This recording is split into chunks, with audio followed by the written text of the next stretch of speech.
Next case, 3 generals in the Trump cabinet. Count them. Mike Flynn, National Security. John Kelly, Homeland Security. James Mattis, Defense Secretary. 3 generals in the cabinet. Oh, that's got the media worried as well. Let's return to the always trusty Washington Post. Trump hires a 3rd general, raising concerns about heavy military influence. Come on in, Milwaukee County Sheriff David Clarke, who is wearing a uniform of his own this morning. Do uniforms in the cabinet room worry Sheriff David Clarke? Not at all. Look, these are chronic complainers at the Washington Post and the New York Times. Donald Trump, if she were alive, Donald Trump could nominate Mother Teresa to be ambassador to the Vatican, and the New York Times and the Washington Post would have a bird over that.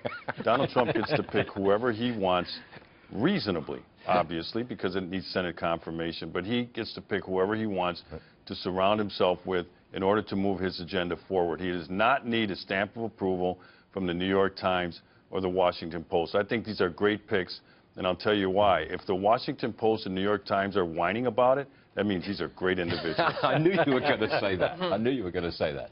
One more for you, Sheriff. An admiral at the Pearl Harbor anniversary used his speech to call out Colin Kaepernick for his national anthem protest. Sheriff, just watch this for a minute. You can bet that the men and women that we honor today and those who died that fateful morning 75 years ago never took a knee and never failed to stand whenever they heard our national anthem being played. I think that gentleman is an admiral, and I'm sure you agree with him, Sheriff Clarke. Good for him. Look, Colin Kaepernick doesn't know anything about history. I bet he thinks Pearl Harbor is a jewelry store. Good for him. And, you know, America's behind that sort of stuff. We're a patriotic country. It's one of the characteristics, one of the virtues that I possess as well. No respect from Colin Kaepernick. But also shame on the NFL, because some of the other sports leagues do have a rule that say you will stand during the national anthem. It's about respect. That's all it is, respect and decorum. You don't have to mouth the words. You don't really even have to put your hand over your heart if you want.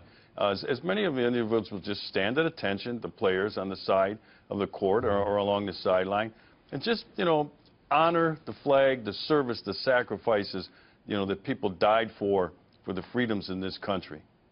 You wouldn't turn down a job if offered in the Trump administration, would you, Sheriff? I don't think you can. Look, if you're asked to serve by the President of the United States, you're being asked to serve your country, not just an administration, not just the president. No, I wouldn't turn it down at all. Of course not. Okay. Sheriff Clarke, we'll see you in Trump Tower at some point again.